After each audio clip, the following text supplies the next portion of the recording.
தேர்தல் செயல்முறையை எளிதாக்கவும் நம்பகமானதாக மற்றும் வெளிப்படை தன்மையுடனும் மாற்ற இந்திய தேர்தல் ஆணையம் கடந்த 6 மாதங்களில் 28 புதிய முன்னெடுப்புகளை மேற்கொண்டுள்ளது. இந்த முன்னெடுப்புகளானது 6 பகுதிகளாக பிரிக்கப்பட்டுள்ளது.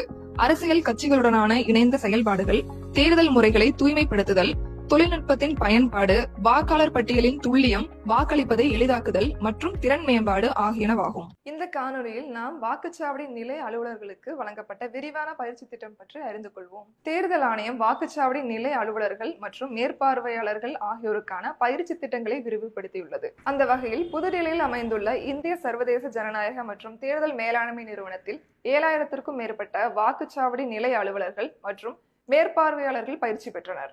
இப்பயிற்சியில் தமிழ்நாட்டிலிருந்து மொத்தம் 687 வாக்குச்சாவடி நிலைய அலுவலர்கள் மற்றும் மேற்பார்வையாளர்கள் கலந்து கொண்டனர். அடுத்த காணொலியில் இந்திய தேர்தல் ஆணையத்தால் மேற்கொள்ளப்பட்டுள்ள பிற முன்னெடுப்புகளை பற்றி காண்போம். இது போன்ற இந்திய தேர்தல் ஆணையம் தொடர்பான மேலும் புதிய தகவல்களுக்கு எங்களது அனைத்து சமூக ஊடக தளங்களை பின்தொடரவும் மற்றும் சப்ஸ்கிரைப் செய்யவும்.